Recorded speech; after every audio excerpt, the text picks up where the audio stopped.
Good evening and welcome to Tucker Carlson. Tonight, a lot happening in the news. Here's one item that we noticed. Canada canceled democracy last night. And the remarkable thing is, no one in this country seemed to notice that it happened. There was no outcry from our political class as their friend Justin Trudeau declared martial law in response to an entirely peaceful protest from his country's working class. Our news media barely noted that it happened. Weirdest of all, the State Department, which exists these days to denounce such attackers of democracy as Hungary and Poland, didn't say a single word as democracy in Canada ended. That's pretty weird if you think about it. Canada is not some exotic faraway land with an alien culture and an unintelligible language. It's not Ukraine. Canada is our neighbor. It's our trading partner. Canada is our closest ally on earth. It's practically part of our country. Our vice president grew up in Canada. So did half of our comedians and actors and singers. Our border with Canada is the longest border in the world. It stretches more than 5,500 miles. So on every level, we are deeply intertwined with Canada, whether we notice it or not. What happens there matters here. If nothing else, it's a preview of what will likely happen in the United States. So with that in mind, you should know that Justin Trudeau is no longer the Prime Minister of Canada. Justin Trudeau is Canada's maximum leader. It's strongman, it's caudillo, it's potentate. Justin Trudeau is the dictator of Canada. If you think that's an overstatement, try to think of another way to describe what Justin Trudeau is now doing. For the first time in Canada's history, Trudeau has invoked what's known as the Emergencies Act, though the protests he is facing hardly qualify as an emergency. But suddenly, Justin Trudeau has the power to crush all political opposition to his rule, and that's exactly what he's doing. Trudeau has ended free speech in Canada. He's banned free assembly. Trudeau's government has shut down political rallies and arrested his political critics without probable cause. Trudeau has instituted internal passports that restrict travel within Canada to the politically obedient. Canadians are no longer allowed to leave their own country unless they obey Justin Trudeau. And if they don't obey, they could be bankrupted and destroyed. He now has the power to do that. Trudeau has claimed the power to freeze the financial assets of any Canadian who resists him. No court order is required to do this. He just decides. Justin Trudeau can even dictate what you do for a living and how you do it. Today, Trudeau threatened to arrest tow truck drivers who refused to tow the trucks of protesters. Is this really about stopping the spread of coronavirus? No one in Canada is even pretending that it is anymore. Trudeau himself didn't mention the risk of COVID a single time yesterday. He's not worried about unvaccinated truckers spreading a virus. Trudeau is worried about Canadians resisting his rule. And that's why Trudeau's government announced yesterday they plan to regulate cryptocurrency forever. Watch. We are broadening the scope of Canada's anti-money laundering and terrorist financing rules so that they cover crowdfunding platforms and the payment service providers they use. These changes cover all forms of transactions, including digital assets, such as cryptocurrencies.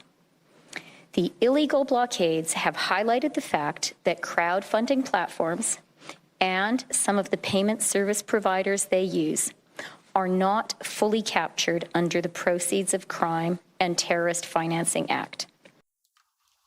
Oh, the Terrorist Financing Act. So that was a law passed to defeat al-Qaeda.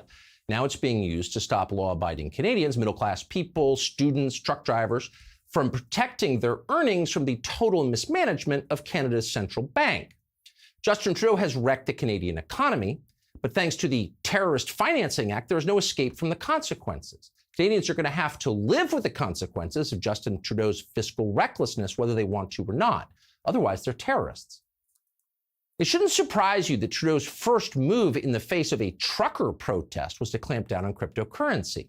Democrats will try this in this country, guaranteed. They'll tell us Bitcoin is a Russian plot. CNN will dutifully back them up. Watch it happen. But at the same time, you've got to wonder, since we're speaking of terrorism, what happened to the actual terrorists? Those do exist. How is Justin Trudeau treating them? Well, let's see. A few years ago, Justin Trudeau gave more than $10 million in taxpayer money in a settlement to a self-described al-Qaeda soldier called Omar Khadr. Khadr murdered a U.S. Army sergeant. Now, murdering a U.S. Army sergeant is bad, but it's not as bad as criticizing Justin Trudeau. So Trudeau did not freeze Khadr's bank account. Instead, he just made him rich and moved on. When anti-Christian arsonists burned more than 50 Catholic churches across Canada, Justin Trudeau did not declare an emergency. Instead, he issued a statement sympathizing with them. Quote, "It is fully understandable," Trudeau said, "given the shameful history we are all becoming more aware of." You're beginning to see how this works? In a dictatorship, the only real crime is opposing the regime. So how did all of this happen so quickly in a country as nice and moderate as Canada? Well, it happened the way that it always happened. It happened with maximum aggression and limited popular support. Justin Trudeau won re-election last year with less than a third of the national vote. In fact, he finished the election behind his main competitor, the Conservative Party. Thanks to quirks in the parliamentary system, Trudeau took power anyway, and he immediately began to crack down on anyone who opposed him. Trudeau had relatively few supporters, but they turned out to be the right supporters. They were the people with power. The woman, for example, you just saw announcing the crackdown on cryptocurrency is Canada's deputy prime minister. But before she was that, she was a longtime journalist, including in our country. She used to write for the Washington Post. She's currently married to a New York Times reporter. Why is that relevant? Well, because up and down this story, you see the starring role that media organizations have played in the death of Canadian democracy. The other day, for example, somebody hacked the database of the crowdfunding website GiveFundGo and then revealed the names of people who donated to the truckers protesting in Ottawa. You got to ask yourself, who would have the tech savvy and the political motive to do something like that? Well, state intelligence agencies would.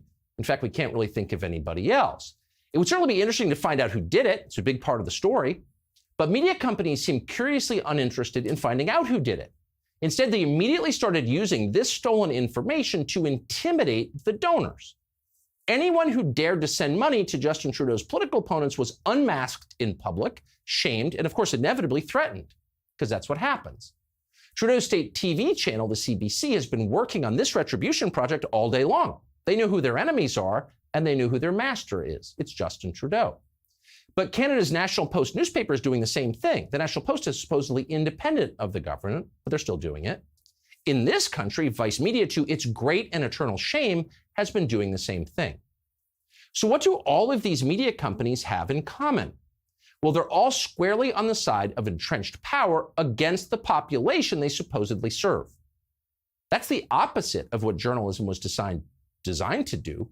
But at this point, it is the rule, not just in the United States, but around the world. Reporters and politicians and big business all align against voters, against you. Have you noticed? Earlier this week, the CBC warned Canadians that the word freedom has, quote, become common among far-right groups. So only QAnon wants freedom. Remember that the next time you complain about Justin Trudeau.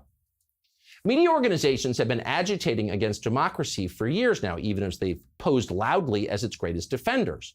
In February of 2020, at the beginning of the pandemic, Vice Media ran this headline: "Anti-vaxxers are terrified the government will enforce a vaccine for coronavirus. Anti-vax groups on social media are claiming that the spread of the disease will lead to mandatory vaccinations and unlimited surveillance." Yeah, those conspiracy nuts. Now that all of that has actually happened, Vice has not apologized and said Vice is helping Justin Trudeau to hurt anyone who complains about it. In October of that same year, 2020, the CBC warned Canadians about a, quote, disinformation campaign that, quote, falsely suggests Canadians will be forcibly sent to quarantine sites. A few months later, as if on cue, the Trudeau government began forcibly sending Canadians to quarantine sites. But the CBC never apologized for promoting what turned out to be disinformation. Instead, they set about enforcing Justin Trudeau's latest decrees. They see that as their job. So, by the way, it is the so-called academic community. These are the university professors who've been granted lifetime job security precisely so they can think for themselves, freely, independent from government control. And yet, in practice, no one is more controlled by the government than they are. Here's a professor from Canada's Carleton University, that's an institution heavily funded by Justin Trudeau, telling CNN's viewers how dangerous and immoral it is to criticize Justin Trudeau in any way. Watch. I think it's important to remember that at the core of this protest, it was never really about mandates in the first place. It's always been about a small group of people who called for a convoy, who hold very anti-government views, and as well as kind of racist and white supremacist views, conspiratorial worldviews. Oh, they hold anti-government views. That's the crime. But isn't holding anti-government views allowed in a democracy? In fact, isn't the measure of democratic government the degree to which you're allowed to question the people in charge? Well, that used to be the definition of democracy. It's not anymore, certainly not on CNN. The CNN anchor who heard that just nodded. Yes, it is indeed a scary problem when Canadians disagree with Justin Trudeau. Arrest them. On MSNBC, which is less subtle but a lot more straightforward most of the time, they're telling Justin Trudeau to stop with the half measures. The problem with Canada is it's not authoritarian enough. Time to get the stick and start hurting people. Watch this. I do have to ask one question, though, about the Liberal Prime Minister in Canada. Seriously. What? I'm sorry. If I'm a mayor or I'm a Prime Minister, your trucks get in my city street, they're not going to stay there a week. Yeah. No.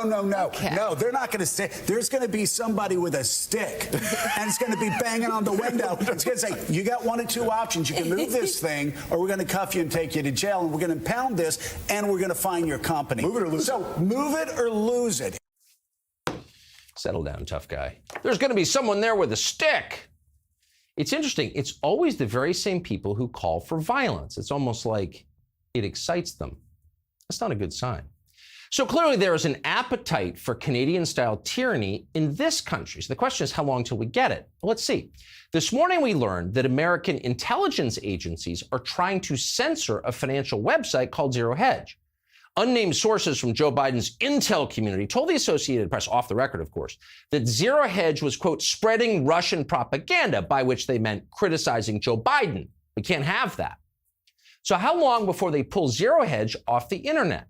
How long before they try the same thing with Joe Biden's many other critics in the media, all of whom, we can tell you firsthand, have also been accused of working for Vladimir Putin? And when that does happen, when these voices are silenced, what will we call it then? CNN will, of course, describe it as a necessary national security measure, but it's not that. It's tyranny. And by the way, since when does the CIA get to decide what websites Americans read? Are there any civil libertarians left in this country? Old-fashioned liberals, anyone? What do they think of this? Maybe they don't notice it. In their defense, it's hard to notice sometimes with leaders like Joe Biden and Justin Trudeau. They don't look very threatening. They're not the Hollywood version of fascist. Look at Justin Trudeau. He's absurd. The 70s haircut, all those little outfits for when he feels like playing dress up. He doesn't look dangerous, he looks ridiculous. But maybe Justin Trudeau is smarter than he looks. Leaders like Biden and Trudeau avoid the usual tells. They don't use armies to invade other countries, for example. Instead, they promote color revolutions and control foreign governments from afar. That's exactly what they did in Ukraine, which became a far more repressive place once Joe Biden began running it. And he does run Ukraine, make no mistake. That's what they do. This new class of dictators seizes power incrementally through the bureaucracy. They never raise their voices. They don't wave their arms. They smile and they tell you they're protecting democracy and public health. They praise diversity, even as they demand conformity. They're entirely passive-aggressive.